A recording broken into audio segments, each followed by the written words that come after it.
Hello and welcome to everyone who's joining us in this virtual workshop. With COVID sort of running our lives these days, we felt this was probably the safest and the most effective way to share with you some very important information. First of all, I'd like to introduce myself. My name is Judith Howard, and I've been practicing law here in Minot for the last 42 years. The last 25 years of those 42 years have been devoted to only estate and business planning. And at the end of September, I will be retiring from the practice of law. My practice has always focused on helping you to take care of yourselves in the event of disability or in the event of your death, and to take care of your loved ones. I feel the same responsibility to you, my clients, my wonderful clients, now that I'm retiring. For that reason, it took some time to find the perfect fit, but I've done it. In January of this year, I joined forces with and began to transition to my practice to Legacy Design Strategies. Legacy Design Strategies is a law firm with offices in several states. They have offices in Nebraska.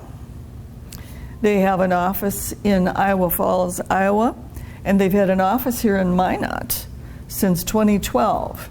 And that office has been run by attorney Andrea Mueller.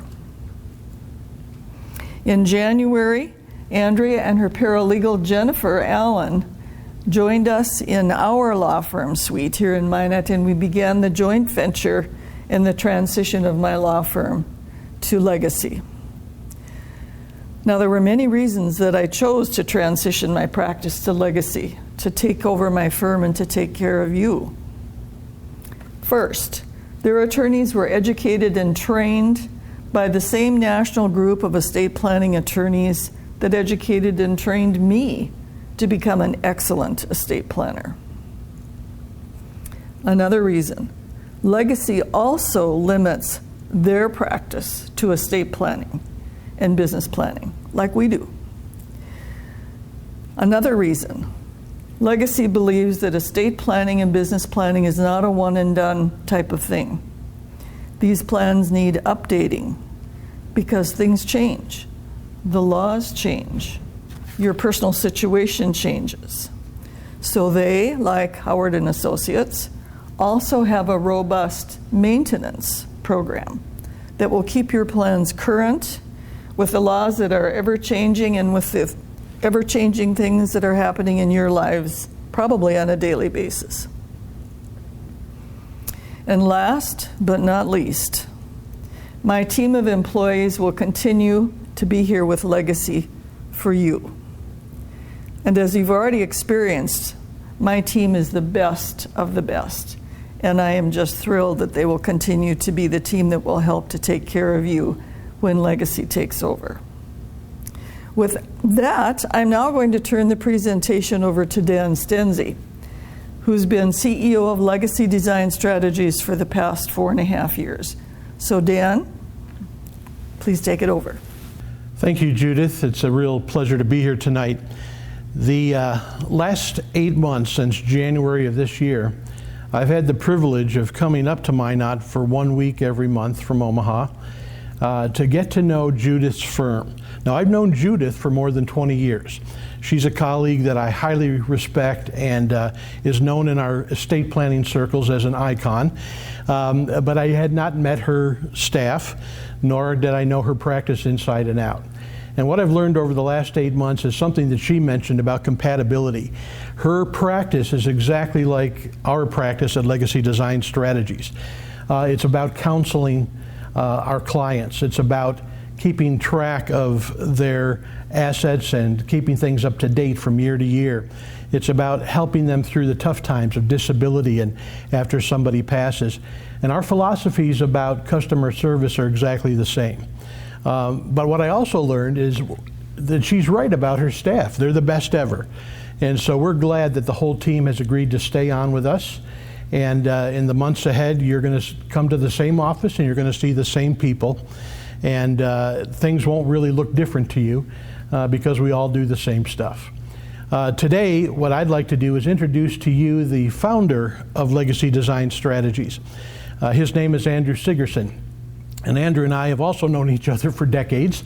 And I have served Andrew the last 4.5 years, as Judith mentioned, as CEO to run the day-to-day operations.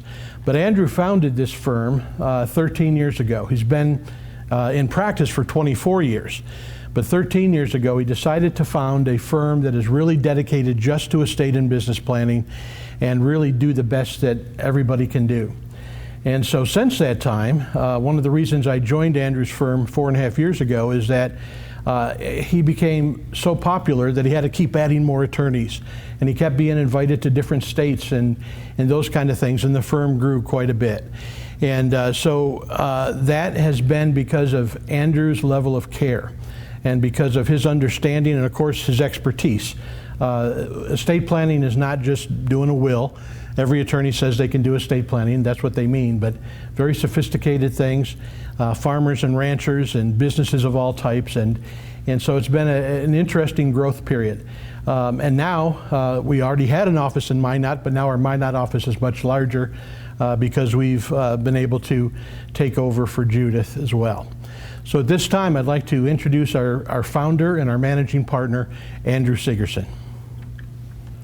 Well, thank you, Judith and Dan, for those really kind introductions to our firm. I'm Andrew Sigerson. I am the founder and owner of Legacy Design Strategies, and it is such a pleasure to be with you today to give you a chance to get to know us a little bit better and to understand where we're coming from. But I want to reiterate something Dan said, which is, although it is a transition, although we celebrate Judith's work history and how much she has done to take care of all of you and your families, this is also a chance for us to get to know you better and to learn about your families and to really transition files, because we're going to be the same people. We're going to be the same process. You're really not going to notice a difference in how we care for you. This is our passion. Estate planning, taking care of families. We've dedicated our lives to do this. And we want to be the best that there can be in serving you and your families. So tonight we get a chance to just kind of introduce ourselves and learn about it. We're going to do some educational event here and learn about some long-term care planning and some asset protection. But we also just want to have a chance to thank you for being with Judith and her team all these years, and just knowing that in the future we're going to be here for you as well. And we look forward to that opportunity. A little bit of introduction. I'm Andrew. I've been married for 24 years to my high school sweetheart, Crystal. I was born and raised in Omaha. I went to college in Omaha. My mom and dad still live in Omaha, as well as my extended family. I have 4 kids. I have a 22-year-old son that's getting his degree and wants to be a missionary. I have a 20-year-old daughter who is getting her communications degree and wants to run a theater someday. I have a 16-year-old son in high school, a sophomore, that knows more about the internet and computers than I'll ever know in my lifetime. And then I have a 12-year-old son who is adopted. We adopted him from the foster care system in Iowa. His name is Daniel. And unlike the rest of the clan, he's actually good at sports. And so we get to watch him play baseball and football and do all the things that parents get to do and grandparents get to do with their kids. So blessed beyond belief with my family. And Dan's right. I've been a practicing attorney for 24 years and have a very similar background to Judith. Came up through the family law world, did a lot of those kinds of things in the legal world, and then came to the conclusion that, I want to deal with families where we're working together to make their lives better, where we're working together to take care of their families. And estate planning is where we do that. It is our pleasure and joy to sit down and learn about families and learn what's important to them and learn what they value and to help them write a plan, whatever that plan looks like, that will pass not only their assets but also their values, and to build a process where it's not one and done, where you're not a transaction, you're a family to us. And so every time we look at a file, we can picture who we're dealing with and how important it is to take care of them. And that was Legacy's mission when we founded it in 2013. It's still our mission, 2007, and it's our mission 13 years later. Judith and I have been talking for many years. I've known Judith for 20 years as well. We came up through the same educational system. We learned estate planning the same way. We built a process to take care of families from the time we meet them until the time they're gone, and then take care of their family after that. We learned that the same way. So it really is an easy fit. And it's our honor that she's trusting us to take care of you. Now, with all that said, this isn't our first foray into North Dakota. Back when I was working for another law firm and doing estate planning, I started coming up to North Dakota in 2003, before the oil boom. And we were working with farmers and business owners on estate planning. And then, of course, the oil boom hit and things changed up here substantially. And we decided in 2012 that we needed to have a permanent presence up here. Not me coming up every once in a while, every month is what I was doing, but someone that would dedicate their lives here, that would live here, that would raise their family here. And so Andrea Mueller was our number one choice, and she moved up here with her husband Eric in 2012 and built a home here and built an office here. And eventually she became busy enough that she brought in a paralegal by the name of Jennifer Allen that is still with us. And she's been practicing here that long and has known Judith since she got here. To note the kind of person Judith is, she took Andrea out to lunch as soon as she moved here, even though she was a competitor. And that just tells you the kind of character she has. And Andrea's been here and has gotten to know this area as well as she knew her former area of Lincoln, Nebraska. And so Andrea's been transitioning here and learning from Judith on you and your situation and your clients, and of course the team Judith has. But at this stage, I want to introduce you to Andrea. She is probably one of the best hires we've ever made. She's an incredible person. She loves families. She loves working with families. She's been working with families her whole career. Even before she was an estate planner, she worked with families. And so she has also dedicated her life to this process and to taking care of you. And so with that, I want to introduce Andrea Mueller.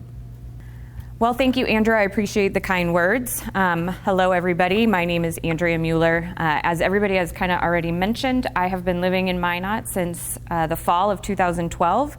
So I moved up here shortly after the oil boom really took off and right after the flood. So it was an interesting time to become a resident of North Dakota, especially of Minot. I have been practicing law for 10 years. I started out my first couple of years working in the foster care system. So when Andrew mentioned that I've been working with families, before I worked in the estate planning industry, that's what he was referring to. I also hit a point similar to family law where I wanted to work with families that took care of each other. And I had a passion for estate planning as I had lost a parent at a young age. I knew what that process looked like when planning hadn't been done. My parents were only in their 50s when my dad passed. So that was a process that I went through. I watched my mother struggle through it. I watched our family struggle through it, the grief part of it and the legal part of it. And when I went to law school, I knew this was something I wanted to focus in. I wanted to help people through the legal process when somebody becomes disabled or when they pass away, so that hopefully they wouldn't struggle like our family did. I started working for the Legacy firm in 2011. I worked in the Omaha office for a couple of years before Andrew came to me and said, I think you should move to Minot and open the office. So I agreed, moved to Minot, and it has been such a great fit for my family. My husband and I love living here. We have 2 little girls. I have a 3-year-old daughter, and I have a almost 8-month-old daughter. And Minot is just an excellent community to raise our children in. So we have enjoyed living here, enjoyed getting to know the community. We've made good friends, and it's been one of the best decisions that we ever made was to move here. As I mentioned, Eric and I have been in the community. He works at First Western Bank. He has been with that bank for several years now. And the best thing that's kind of happened is been within the year of 2020. Unlike a lot of things that have happened in 2020, we've had some good things. Our office, my office with my paralegal Jennifer, moved into Judith's office in January of 2020, shortly after my second daughter was born. So we have been in her office since January. We have gotten to know her staff, And as evidenced by, we had breakfast together this morning, we've already reached a point where we joke around with each other and we laugh and we have a lot of fun together already. The best thing about that transition has been my ability to get to know Judith better. She has taught me a lot over the last 8 months. I've learned a lot from her way of practicing, with her way of caring for her clients. So it has been an honor to get to know her even better than I already knew her, and to be kind of folded into her firm as well as our own firm. So I appreciate the opportunity that she has given us as well. It's been great. It's been a great fit.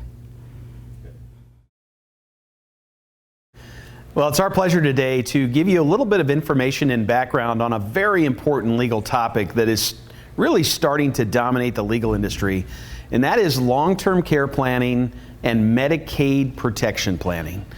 So we saw this trend several years ago, and I've been practicing in this area for many years, but what we're seeing is that obviously the population, the elderly population, gets larger every year. In fact, according to statistics, 25,000 people in this country per day turn 65, and that trend will continue about another 20 years.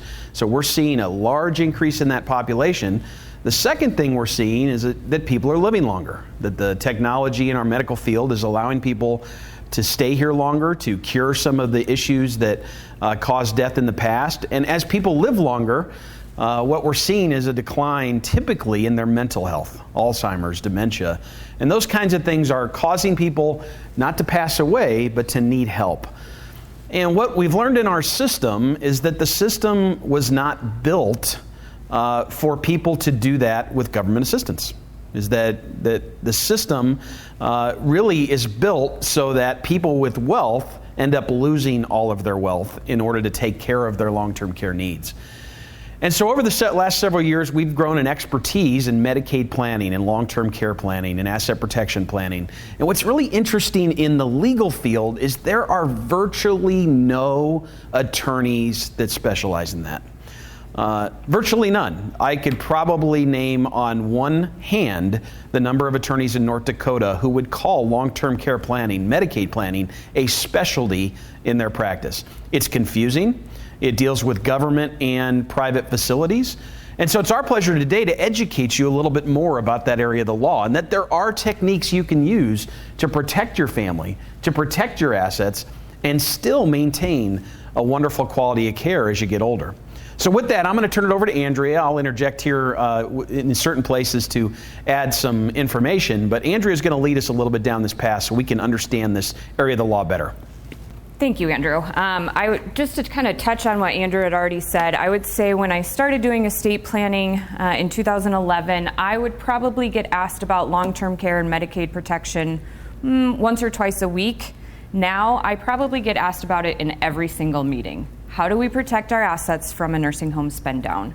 When the costs of care are so high, the people that have worked hard their entire life don't want to lose their assets. So with that said, we'll kind of walk through the PowerPoint, give you some education on this topic. Today we'll cover the introduction to the needs, some of which Andrew's touched on a little bit, but I'll go into a little more detail. The 4 eligibility requirements. There are some common misnomers regarding the eligibility requirements, so I'll go over those. Proactive versus crisis planning, the Medicaid Asset Protection Trust, and then we'll go through some typical scenarios with you, just to give you some examples. All right, so jumping into who will need care.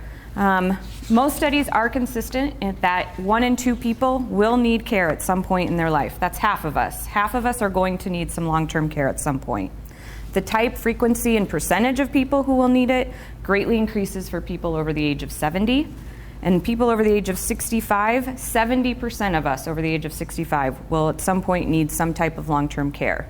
I think anybody in the room can agree that we always hear, we're not going to the nursing home. That's not going to be us. Statistics show us that over 70% of people will actually need some sort of help at some point. Reason for that is a lot of times this factor, the Alzheimer's factor. Andrew alluded to this or discussed this earlier. As we are living longer, our physical body is still here, but our mental capacity is not always. And so we're seeing an great increase, 46% increase as Alzheimer's as the cause of death between 2000 and 2006. Every 70 seconds, someone in America develops Alzheimer's, and that is estimated to increase to every 33 seconds. So that is the issue, is that a lot of times we're seeing that growth in Alzheimer's diagnosis or dementia diagnosis. And a lot of times when you have loved ones or family members that are diagnosed with that, there's nothing wrong with them physically. They're physically healthy. And so sometimes they can live in a long-term care facility for an extended period of years at a very high cost of care. And that's what I think a lot of people are afraid of and are scared of. With that, I'll kind of go over cost of care. Some numbers that are interesting. The national average hourly rate for a home health aide is about $27 an hour. Assisted living is about $58,000 a year. And this one baffles me. Nursing home, the national average for nursing home care is $84,000, a little over $84,000 a year. The North Dakota average is over $130,000 a year. We are one of the most expensive states. We actually are in the top 10 most expensive states for long-term care costs. Probably not an area that we wanted to become in the top 10 for, but it is what it is. And what's scary about that is that cost is almost uncontrollable. You know, we are seeing increases in the cost of care on an annual basis exceed 10%. You know, what family can plan for an expense that might be $100,000 a year knowing that it may increase by $10,000 per year? It's almost mind-boggling to think about how you're going to plan for something like that. And that's kind of what we're talking about here. How do we pay for that? Most people are self-paying. They pay for it until they can no longer pay for it. They run out of all of their assets. You can also look at long-term care insurance. There are a lot of different options. If that's something that you're still eligible for, that is a very good route to go. Or you can implement some sort of legal process or legal plan to help protect your home and your assets from a nursing home spin down, or obviously a combination of all of the above. What we want to avoid, pretty obvious, we've touched on this a little bit, but running out of money. We don't want to spend everything that we have worked hard for an extended stay in a nursing home or long-term care facility. The other thing that we see a lot too is we're risking the health of our loved ones. A lot of times, especially a married couple, wife or husband will take care of their spouse for as long as they can until their spouse passes, and then that care, that cost to them is they end up in a nursing home because it just takes a toll on their physical and mental health. So the goal for most clients is to age with dignity, to save some of their assets while also receiving good care. Those are the things that we are trying to accomplish while also leaving some sort of legacy to our loved ones. So let me jump into a little of the legal technical now, just so that we know what terms are. Medicaid was established in 1965 along with Medicare. A lot of people get those two terms mixed up. Medicare is health insurance. Medicaid is welfare. Medicaid is what pays for your nursing home or long-term care stay if you are not able to. It's a federal program, but it is administered by states. So every state has a little different rules. Most of the rules I'm going to touch on today are North Dakota rules. So if you are watching this from another state, just know, or if you're planning to place your loved one in a nursing home in another state, just know that their Medicaid rules may be slightly different. So it's important to double check that before you depend totally on the numbers I will give you. Before I get into the eligibility criteria, there's a couple terms that you will hear us use frequently throughout this presentation. If you are a married couple, those are institutionalized spouse or community spouse. We will abbreviate those to IS and CS. Institutionalized spouse is the one that's permanently living in the long-term care facility, and the community spouse is the one that's still living in the community. So jumping into the eligibility criteria, there are four things that we need to be aware of. The first is the non-financial. The second are resources limits, then income rules, and then transfers or gifting, which is probably what we get asked the most about. How do we gift out the farm? You know, what's the look back period? All of those things that you probably have heard different rules about. So we will go over what those actual rules are. So first, the non-financial. Typically, this is not an issue. Usually, we're having this conversation because we already meet the non-financial criteria. You're a U.S. citizen, you're a resident of the state that you're applying in, like North Dakota, you're over 65 and blind or disabled, and you're medically eligible. Medically eligible usually means you can't do 2 of 6 of the activities of daily living, like bathing, dressing, transferring, walking, eating, continence. Or you have some sort of memory issue.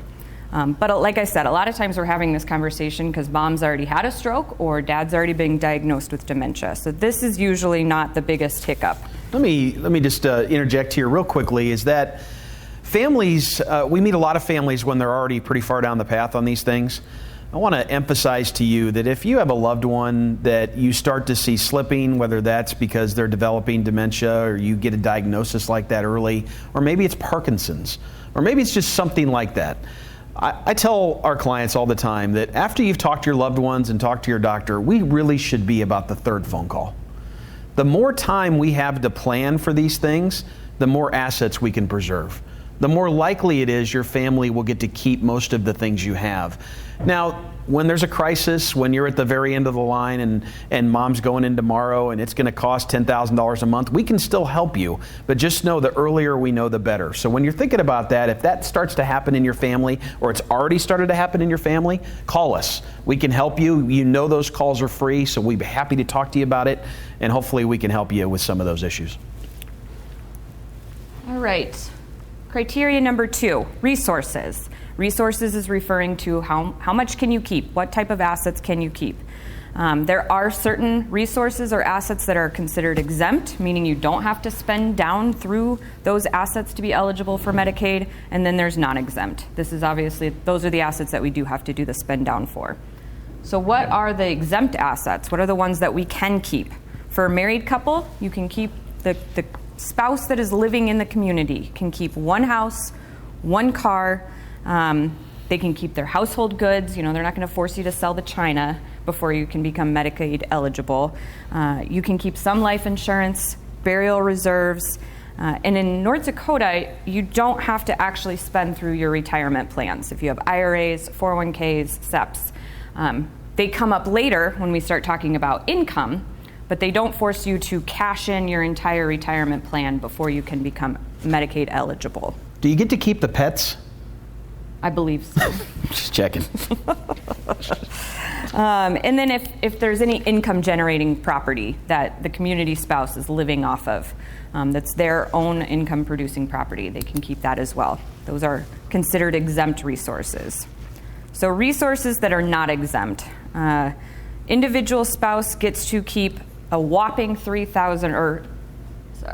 institutionalized spouse gets to keep a whopping $3,000 in assets in North Dakota. That's $2,000 in Iowa, $4,000 in Nebraska. Or if you're single. If you're a single person and you end up in a nursing home, that's the amount the nursing home individual can keep. So you essentially have to become impoverished before you can be Medicaid eligible. Remember, I said Medicare is health insurance, Medicaid is welfare. So to get on welfare, you can't have large amounts of assets.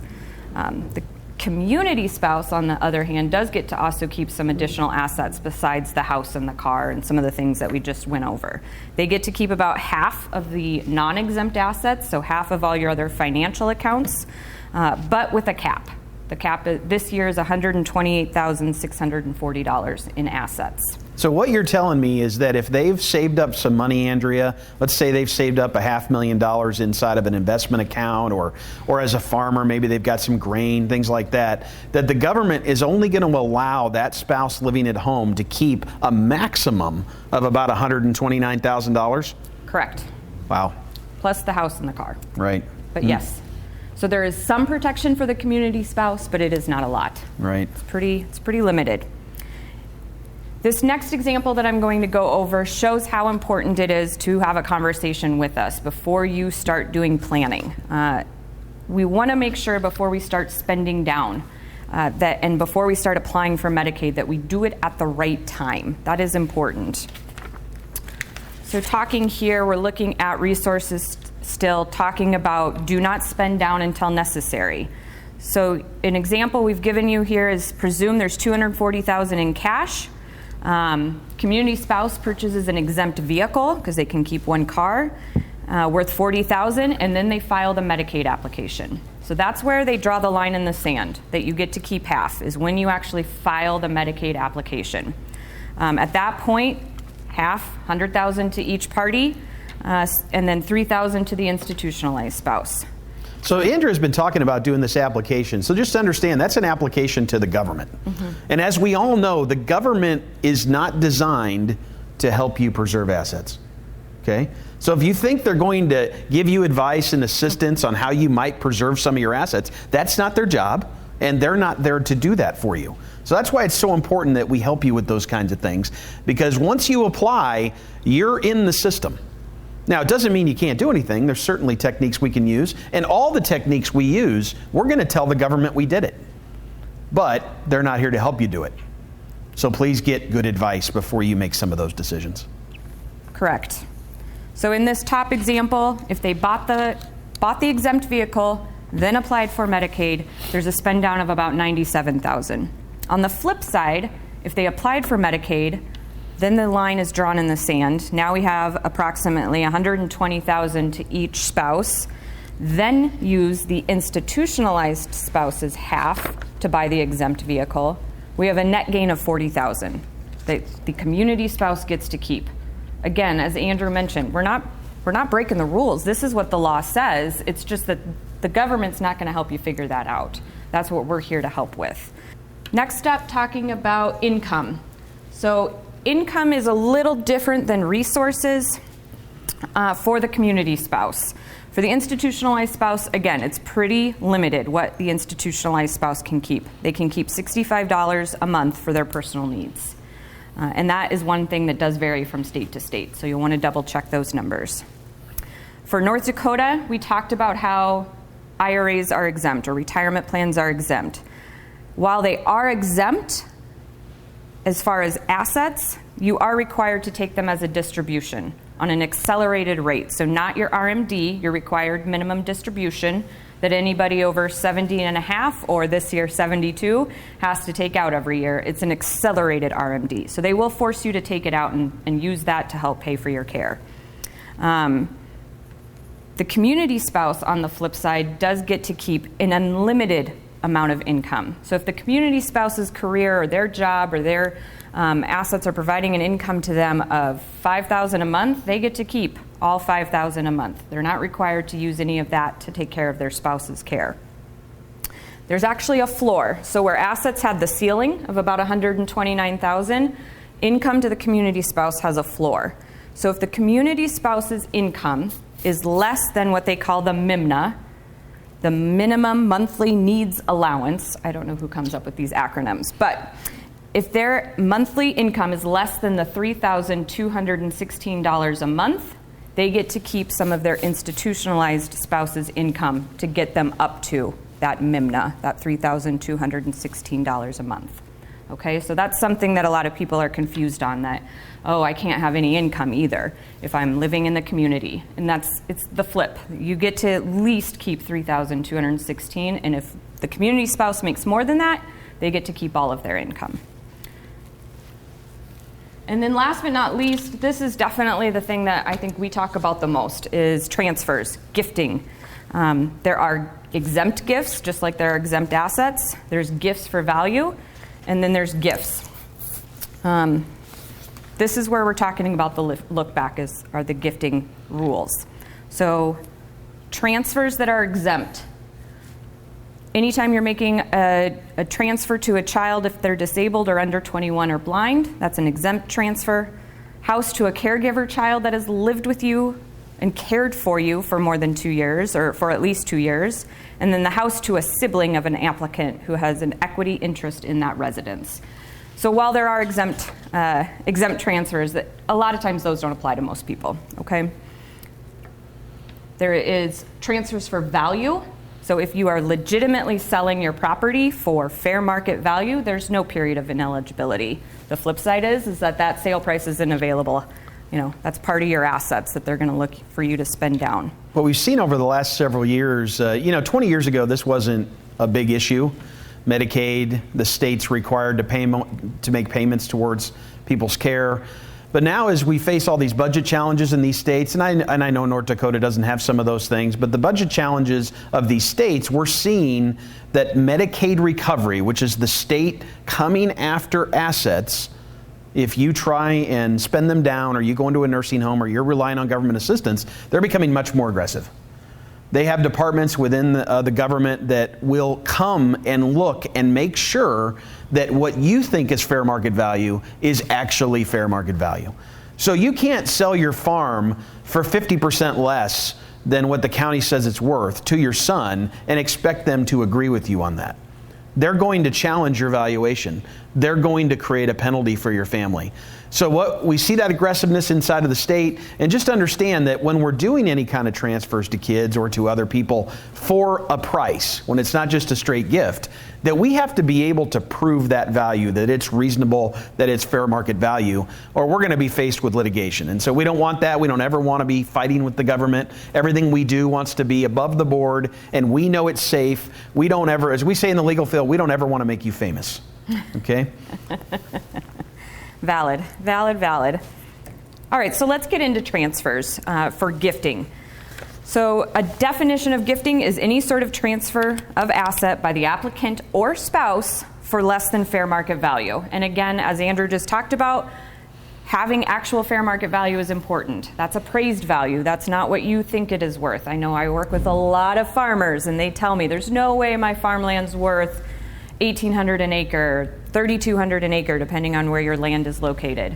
But if that's what it's selling for around you, then that's what they're going to value it at. They want fair market value. So that's important to make sure that if it's less than that, then what happens is that there is a period of ineligibility or a penalty period that is imposed. The other example I wanted to go over that I had pointed out to me during a seminar that I went to is not just if you gift something out and whoever the gift receiver is doesn't pay fair market value, it's also if you overpay for something, which I never even considered, but apparently that's a trend as well.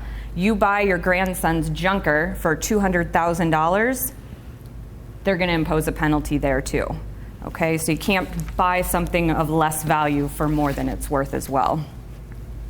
All right, so let's talk about look back.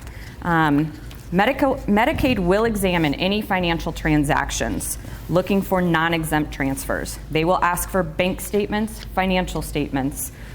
They will ask for any sort of transfers that you've done as far as deed work, anything like that. They will actually ask for proof. It begins when the application is actually filed for benefits, and the look-back period is still 60 months or 5 years. A lot of people still think it's maybe 3 years, and some people have heard it's moved up to 7 years. They did discuss having the look-back period go to 7 years, but it was never enacted. So it is still 60 months or 5 years. This includes any transfers to an individual person or to any sort of trust, okay? So talking about what actually happens if you make a gift between yourself and somebody else within 60 months of the time you file for that Medicaid application. A lot of people think the minute I make that gift, I'm ineligible for 5 years. That's not always the case. That's definitely the most misunderstood part of Medicaid planning. What happens is that they actually impose a penalty period. So if a gift is made within 5 years of application, the penalty period calculation is the one that's listed there at the top. So the amount gifted divided by a penalty divisor that's set by each state, that is the months and days of ineligibility for Medicaid. That's the formula, okay? The penalty divisor in North Dakota for 2020 is $9,214.73. So to make this clear, the example in bullet point 3, you make a $100,000 gift to your grandson. You apply for Medicaid. The amount of penalty, you have to take that formula. So you have the $100,000 gift divided by the $9,200 penalty divisor gives you a total of 10.85 months. That's how long you're actually ineligible for Medicaid. It's not a full 5 years. It's 10.85 months. So again, this is why we say it's important. If you're going to start doing some gifting, let's have a conversation, because they don't actually run the formula until you actually apply for Medicaid. So you may want to apply for Medicaid within that 5 years, knowing you're going to get declined because you shorten your ineligibility period not to 5 years, but to 10.85 months. So you apply for Medicaid, you get declined, but then your penalty is imposed. So that's the concept there. The problem with that also is that the penalty they can impose can exceed the 5-year look-back period. So you also want to be careful depending on how big your gift is. That's kind of this last bullet point, this warning. There's no limit on the ineligibility period. So they can say you give that same gift to your grandson, but it's $1 million farm. Okay, so you plug in that same formula. $1 million farm, $9,000 penalty divisor. So what that ends up being is how many months? 108.52 months. So 5 years is 60 months. Bad result. Bad result. So we want to make sure that when we're applying for Medicaid, we're doing it correctly and we're doing it at the right time. Okay?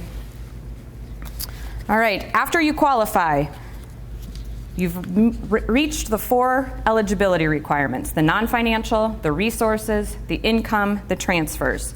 Once you have gone through that checklist and you qualify, then the program will start paying for your nursing home facility or your home care.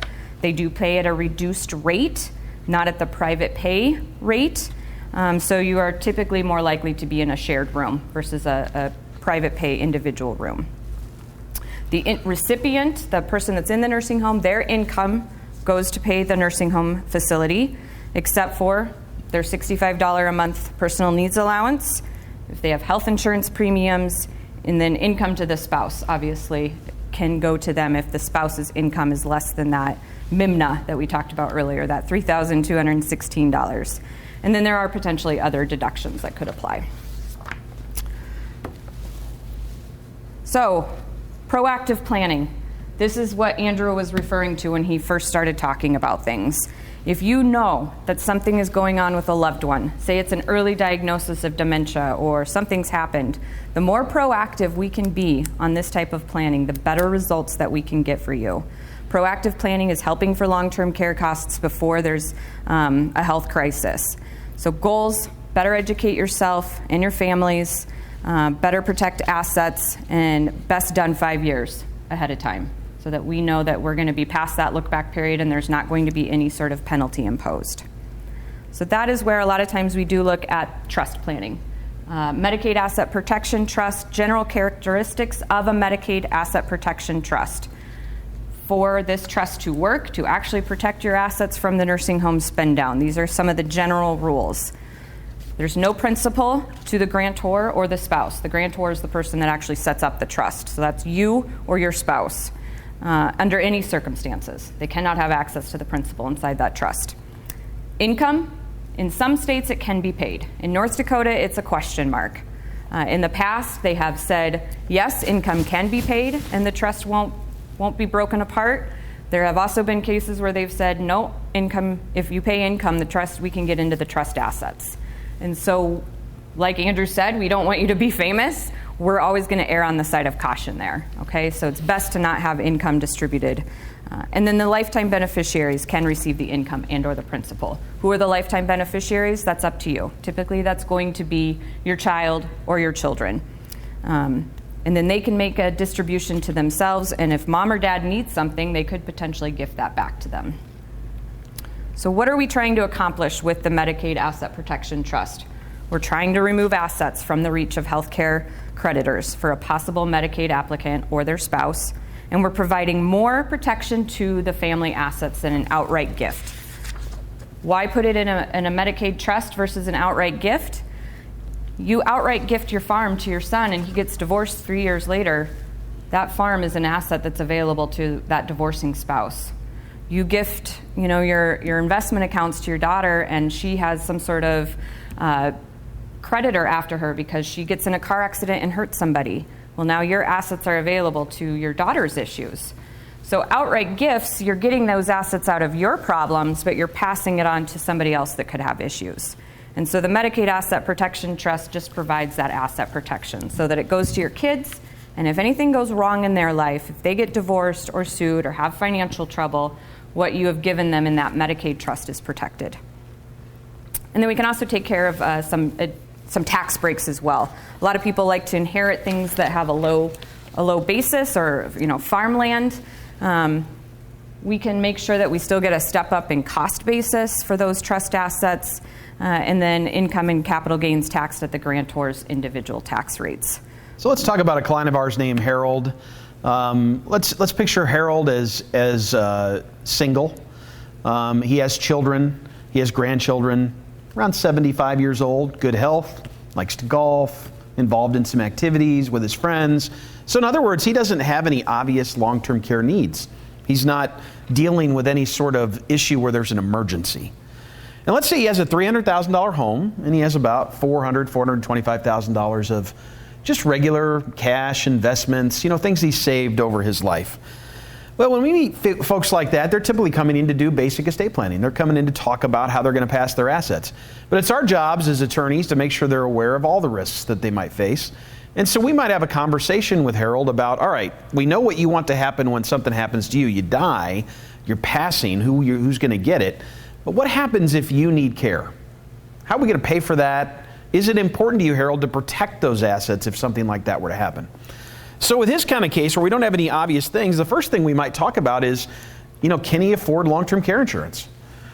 We're not insurance agents. We don't sell long-term care insurance. We just believe it's a wonderful way to protect your assets. Just like you buy insurance on your house in case it burns down, you might buy insurance in case you go into a nursing home. And that industry, although of course it is insurance, has dramatically improved. There's so many different kinds of policies that fit much more specific situations than it used to be.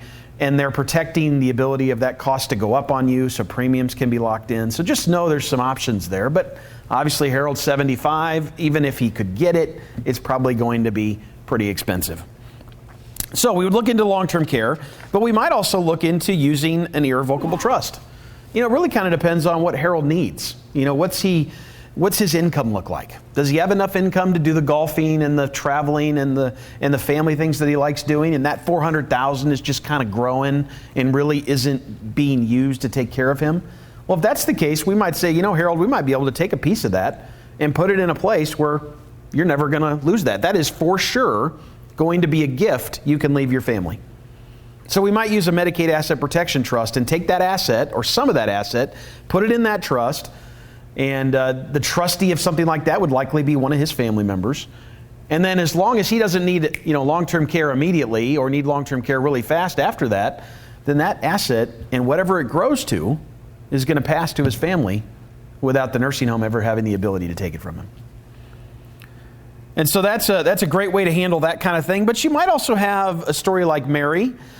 We have a lot of Marys in our client base because Mary's 78. She lost her husband, so she's a widow. Her kids don't live here, so they're not here to help her in case she struggles with things. And she owns a home and maybe $250,000 in checking, savings, CDs, but she also has a long-term care policy. So she's got some kind of insurance, and in her case, we'll say that it's going to pay about $75 a day. So you do the math on that, that's going to be about, $2,200, $2,500 a month that can go towards her care if she needs it. And what did we say that cost was every month? It can be $10,000, $12,000. So it's nice to have that insurance, but it's not going to cover what she actually may need someday. So when we're thinking about Mary, what might we think about doing? Well, one, we want to keep that long-term care policy. Absolutely want to keep it, and hopefully it's going to continue to be affordable for her. And we might take about $175,000 and her home and put it inside of that Medicaid Asset Protection Trust. So we protected it for kids have issues, and we put it into a place where if enough time goes by, nobody's going to be able to attach those assets. Nobody's going to be able to take those assets. Not going to have to spend them down. But we're also leaving another $50,000 in Mary's bank account that she can use towards whatever she wants. So it might be vacations, gifts, Christmas gifts, church, home repairs, vacations, whatever. And then we create some really strong legal documents that give her kids flexibility to be able to take care of her and manage her care, etc. So if Mary's health would fail, she's going to have the long-term care, she's going to have her own money, and her kids will have access to the trust. After 5 years, all the assets in the trust will be protected and won't be counted. In fact, if she needed long-term care before that, it's probably protected as well. Doing that calculation Andrea did earlier with that divisor and that kind of thing, it's going to shorten that penalty period. So she's going to protect those assets a lot quicker than 5 years. And if she's unable to make decisions for herself, she's got really good legal documents that her kids can step in, make healthcare decisions for her, make financial decisions for her, and take care of her. So a good result. But if she'd done nothing, she could lose it all. She could keep $3,000, and there'd be nothing left for her family. And there'd be nothing left. And what I love about working in rural America, because we primarily practice in small communities across North Dakota, Iowa, Nebraska, and some of the surrounding states, is that the quality of care really doesn't change dramatically whether you're on Medicaid or not. You know, we're not like the big cities where we have the really rundown nursing homes and then we got the really nice nursing homes for just the rich. We have pretty good nursing homes for everybody. And so if someone goes from private pay out of their pocket to Medicaid, their quality of care really doesn't change.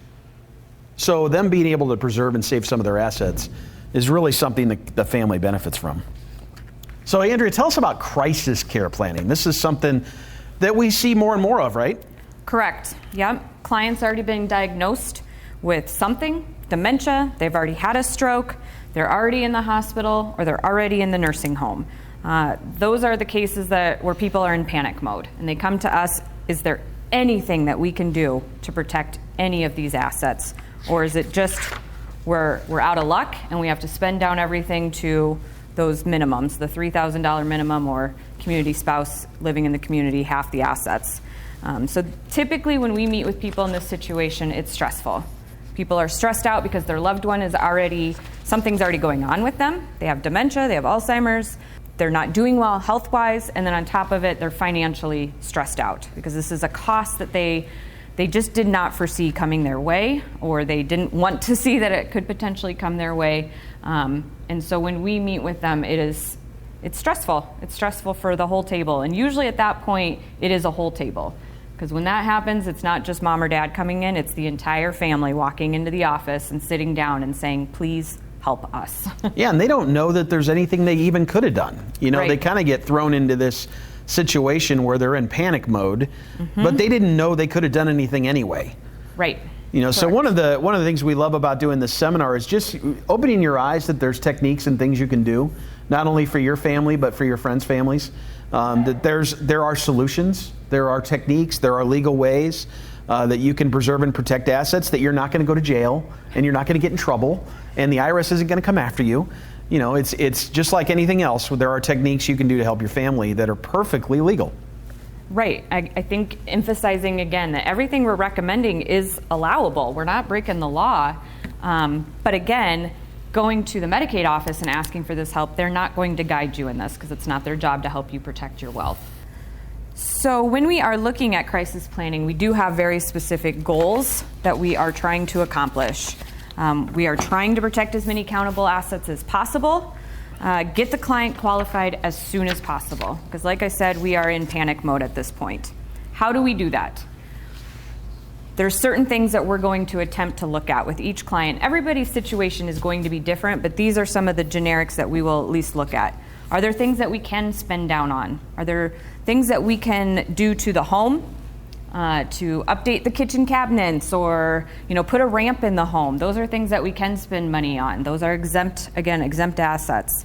Transfer things to the well spouse. Consider other options for married couples, like buying a new vehicle. Exempt transfers, the ones that are out there, and then gifting part of the assets, turning the rest into an income stream to pay through that penalty period, okay? What does that look like? That is when we are sometimes looking at something like an annuity. This is not your typical annuity. This is a Medicaid compliant annuity. And to qualify as a Medicaid compliant annuity, there are certain requirements that are listed there on the screen. They have to be irrevocable and non-assignable, actuarially sound, equal monthly payments, no balloon payments, and the state has to be named as the remainder beneficiary. So that's the key point there, is that you can transfer some money that would normally make you ineligible into an income stream. You can take that money and create an income stream. That's what an annuity is, right? It's just creating an income stream. But the kicker is that you can't manipulate that. It's got to be payments that come out regularly. And if you die before the annuity is actually spent through, the beneficiary has to be the state. But sometimes that's a better solution than just losing it, than just spending it on your care. So you think about Harold again. Let's take Harold again, but this time he has $100,000, but he's already in the home. He wants to qualify for Medicaid as soon as he can. So one of the things he might do is he might take part of that $100,000, 50 of it, and gift it. And then take the other part of it and buy an annuity. Now, we wouldn't take the whole 50 because he's allowed to keep 3,000. So we would take maybe 47,000 and create an annuity for him. And then that annuity would create enough income to get him through the penalty period for that initial gift. And then he's got more income. He's got a better income stream. And you can see on the next slide that we do the math there. But he's protected that 50,000. So now his family still gets a little bit of money, and he still gets to stay in the nursing home, and they get a good result. So another example we think about is John and Jane, and in this particular case, they've got about $300,000 in assets. Jane has gone into the nursing home. So tough spot for the family, right? John's probably very vulnerable, nervous, scared, just the fact that his life partner is not there with him anymore.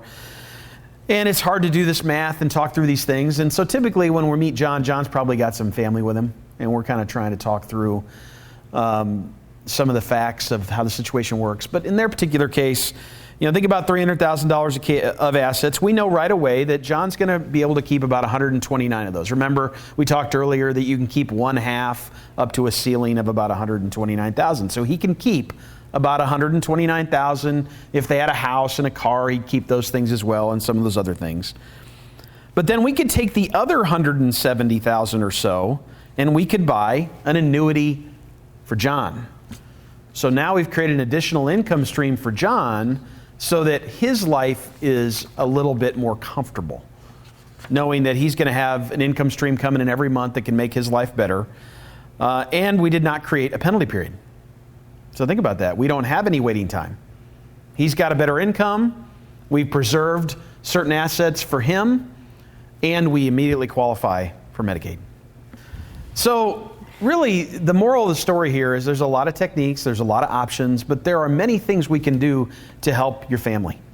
There's many techniques that will preserve assets and still maintain a level and quality of care for your loved one.